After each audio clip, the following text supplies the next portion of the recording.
पहा नवीन एपिसोड्स एकदम add free.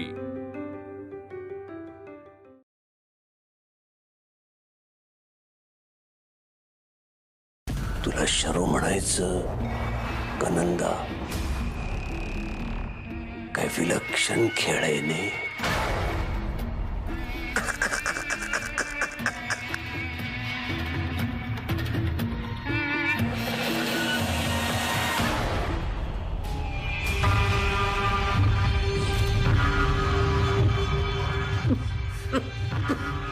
रक्त?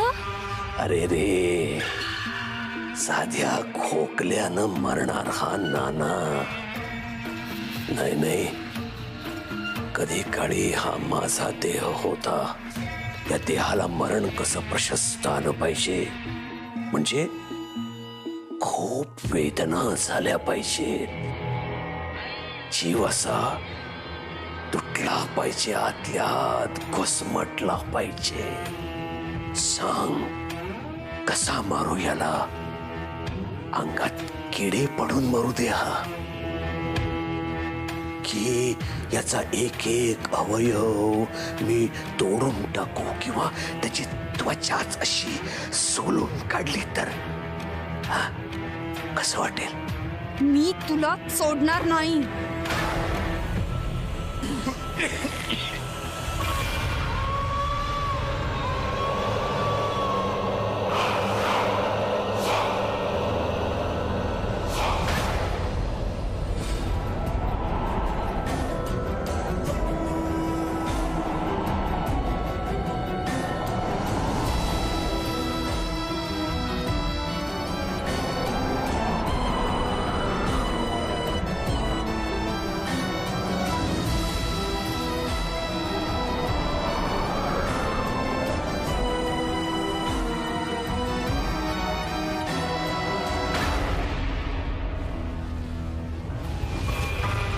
नाना,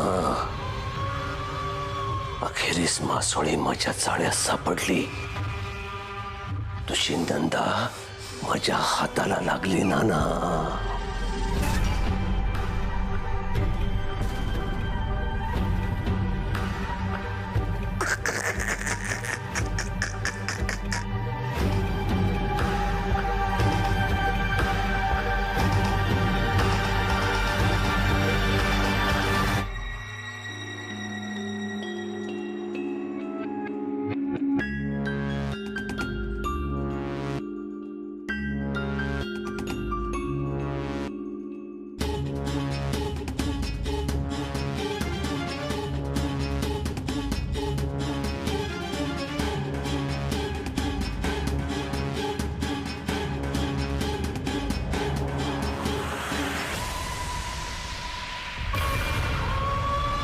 गिधाडाला डिवचायचं नसतं चिमणीने,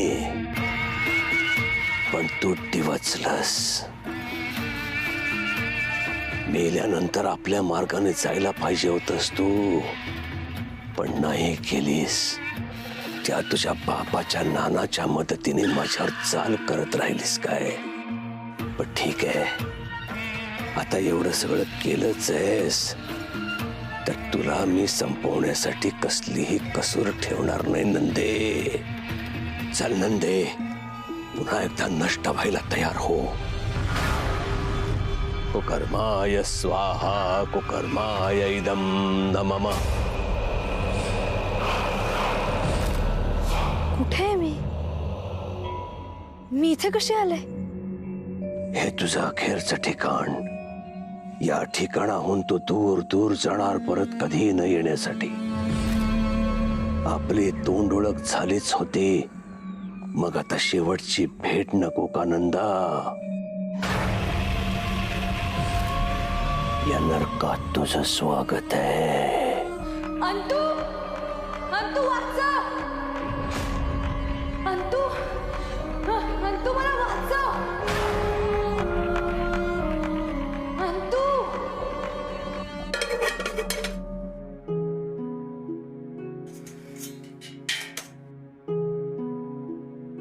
हा आई फोडणी दिलेली आहे मी। हा, हे सगळं झालं की मग आपण जेवायला बसू आणि चपात्या मी गरम गरम वाढते। ते करशील समजा नीट। मला महत्वाचं सांगायचंय तुला काय तर. काय झालंय आई? इकडे बस इथं. आई मला तुझ्या संग बोलायचं आहे. खरं तर मी तुझ्यापासून कधी काय लपवणार नव्हते, पण हे सांगायची येळ बी येऊ नये असं मनापासून वाटत होतं. पण म्हणतात ना, खरं कधी लपून राहत नाही, सत्य कधी ना कधीतरी बाहेरच येतं. तसं झालं बघ. काय झालंय आई? सांगते, समज सांगते. मी तुला चंद्रविलासन माझ्या मैत्रिणींबद्दल अर्धवटच सांगितलं होतं. हा फोटो बघ, याच त्या समध्याजणी त्या चंद्रविलासमध्ये गेल्या होत्या, पण बाहेर कधीच आल्या नाहीत. त्यांच्या संग काय झालं कुणाला काहीच कळलं नाही, पण मी ऐकलीच वाचले. आई काय बोलताय तुम्ही? होय पोरी, आम्ही समध्या मैत्रिणी गप्पा गोष्टी समजा येळच्या येळी चालायचं. पण तो दिवस आमच्यासाठी भयानक होता. त्या दिवशी बाकीच्या मैत्रिणी अचानक गायब झाल्या. त्यांचा पत्ता आजपातूर लागला नाही. मी एकटीच परत आले. मी कशी काय वाचले ते बी एक कोडच आहे बघ. मी सुटून आले खरी, पण त्याचं कुणाला काहीच नव्हतं. पण एक रात्र मी आता चंद्रविलासमध्ये होती, म्हणून लोक माझ्याबद्दल काय काय बोलतात तुला तर माहितीच आहे. आई आई अहो काहीतरीच काय बोलू दे मला, नाहीतर परत हे समज सांगायची माझ्यात हिंमत नाही राहणार. मी वाचले खरी, पण आज ना उद्या तो तुला बोलवणार. कोण बोलवणार? चंद्रविलास. त्याची शक्ती लई अचाट आहे.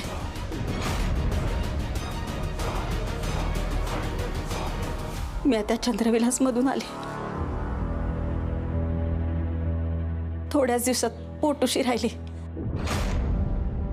पण मी बा नानांच्यात माझ्यात तसलं काय झालं नाही. तसलं पाप माझ्यातून नाही घडलं ग. आई नाना नानांचा काय संबंध आई? तुम्ही नानांना ओळखता? वय पोरी, नाना आणि अंबिका इथं राहायला आले. अंबिका माझी चांगली मैत्रीण, मिळून मिसळून राहायचे बघ. नाना तर भला माणूस, सगळ्यांशी चांगलं बोलायचे. मला रस्त्यात भेटले की म्हणायचे, ताई कशा आहात, चांगली विचारपूस करायचे. पण 2-4 महिन्यातच समज बदललं. अचानक हे चित्र वागायला लागले. ते असं का वागतायत म्हणून अंबिकाला विचारायला गेलो तर तिच्याकडे काय उत्तर नव्हतं. थोड्याच दिवसात होत्याचं नव्हतं झालं बघ. हे असं का झालं, कोणी केलं, चंद्रविलासचं रहस्य काय कुणालाच माहित नाही. पण तिथं काय तर नक्की आहे, अजून बी आहे.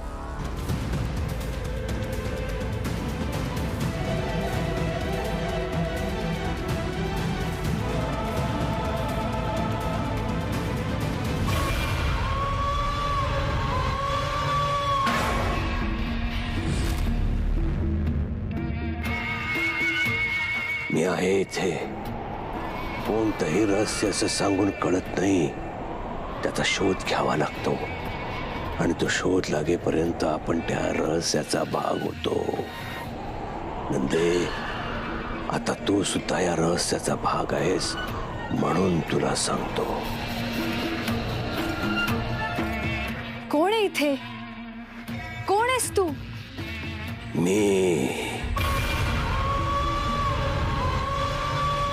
चंद्रविलासचं रहस्य गेली 200 वर्ष या वाड्याचा मालक नरहरी. खोळे, तुला वाटत होतं तुझ्या बाबतीत जे झालं ते सगळं नानानं केलं, पण नाही. त्याचा मुख्य सूत्रधार मी आहे. नाना केवळ माध्यम आहे. मी तुला अजिबात सोडणार नाही.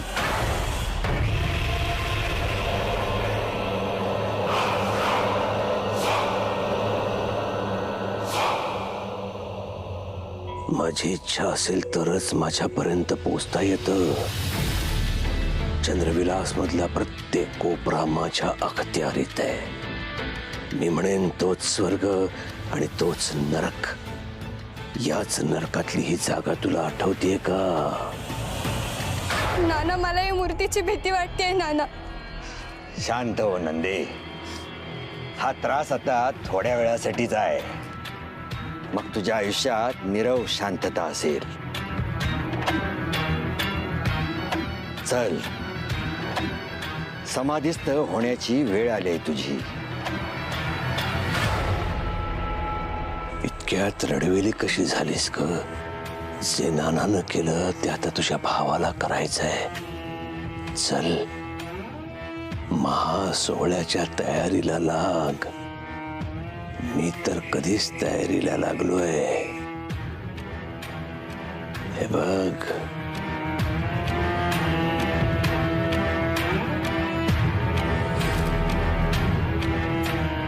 नाही, मी तुला काही करू देणार नाही. मग मी नष्ट झाले तरी चालेल. ते तर तू होणारच आहेस ग. मीच तुला घालवणार आहे इथून. मलाही तेच हवंय. तू मला नष्ट करावंस, म्हणजे या देहाला अपाय करशील. तुझ्या कुकर्माचं नख त्या देहाला लागेल. हे तुला चालणार नाही. नंदा, हे तू चांगलं करत नाहीयेस नंदा. याचे परिणाम काय होतील याची कल्पना आहे का तुला? तुला काय करायचंय ते कर. मी तुझं काही ऐकणार नाहीये. नंदा, तू हे बरं करत नाहीयेस. भस्मसात होशील तू. तुझं सावज माझं कवच आहे. तू माझं काही करू शकणार नाहीस. मी आत्ताच्या आत्ता अनंताला सगळं खरं खरं सांगून टाकणार आहे. मला माझं कार्य पूर्ण करायचंय. नंदे,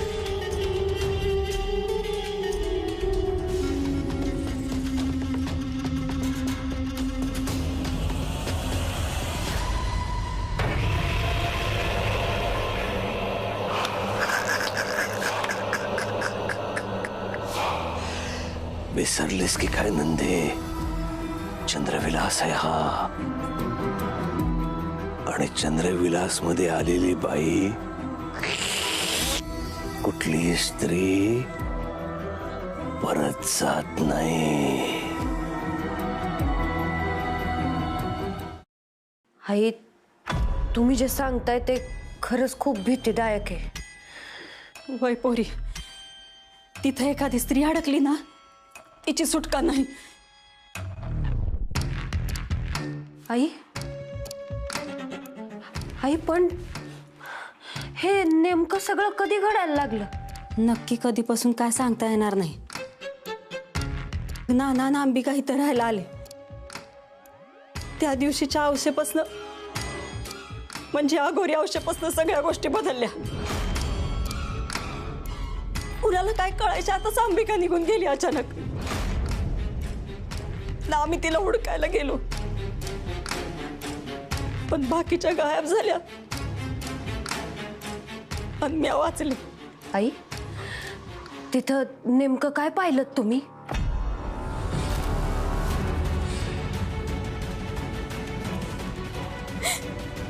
त्या दिवशी मला नानांनी पकडलं. वासना दिसली त्यांच्या डोळ्यात.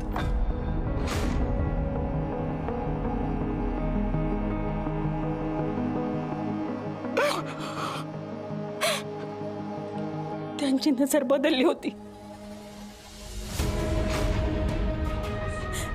पण त्यांनी माझ्या अंगाला हात लावला आणि अचानक गडबडले. अचानक सोडून दिलं त्यांनी मला. म्हणाले जा, निघून जा इथनं, दूर जा, दूर जा इथनं, निघून जा. जीव मुठीत घेऊन पळाले तिथून. पण अचानक ते ओरडले आणि म्हणले तू वाचलीस, पण तुझ्या घरातल्या बाईला नाही सोडणार मी.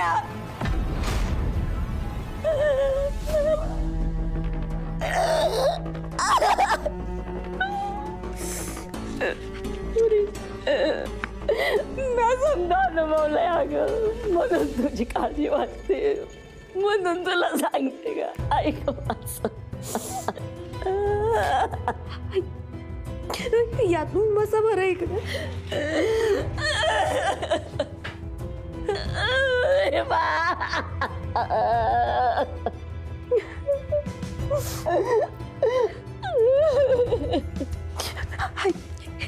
थांबा.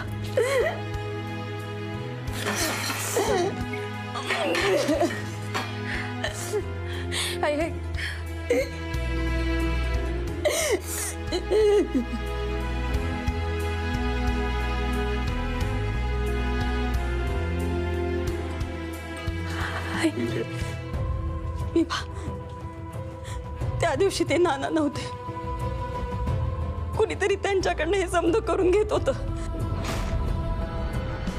कुठली शक्ती त्यांना जबरदस्ती नाही करायला लावत होती. त्यांनी माझा हात सोडला खरा, पण त्यामागे वेगळं कारण होतं. या पोटोशी होते. अख्ख्या गावाला वाटतं माझ्या पोटात वाढणारं पाप नानांचं. पण नाही,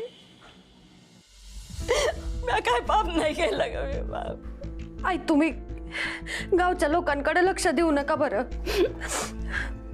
माझा तुमच्यावर पूर्ण विश्वास आहे ना, माझ्यावर विश्वास आहे ना, म्हणूनच सांगते अगं. तो चंद्रविलास फक्त वाडा नाही, कुठली तरी शक्ती आहे जी आपल्या सगळ्यांचा विध्वंस करेल. विभा, तुझा आणि त्या वाड्याची काहीतरी नियती बांधली असेल. त्या शक्तीला संपवलं पाहिजे, नाहीतर काहीतरी आखरीत घडलं लागं, काहीतरी आखरीत घडलं लागं.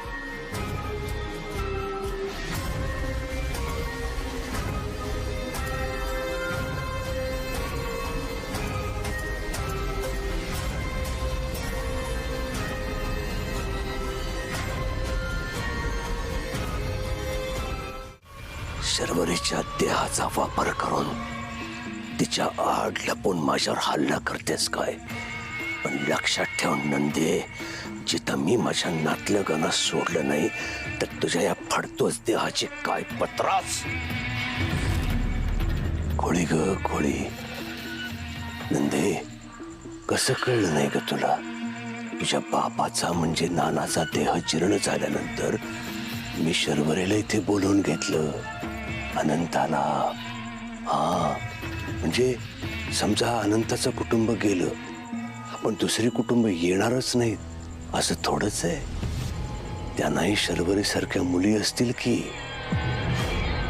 एक शर्वरी गेली म्हणून काही बिघडत नाही, दुसरी षोडशा येईलच.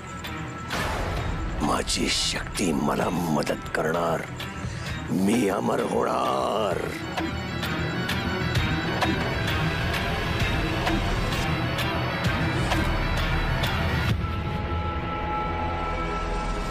ही मूर्ती तुझं सर्वस्व आहे ना?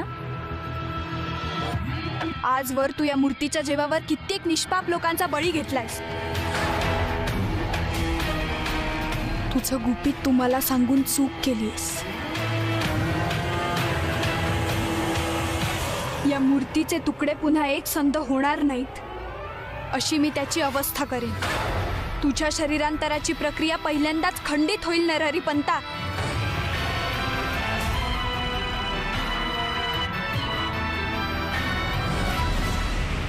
नाही नंदा थांब, नाही नंदा, नंदा नंदा नंदा.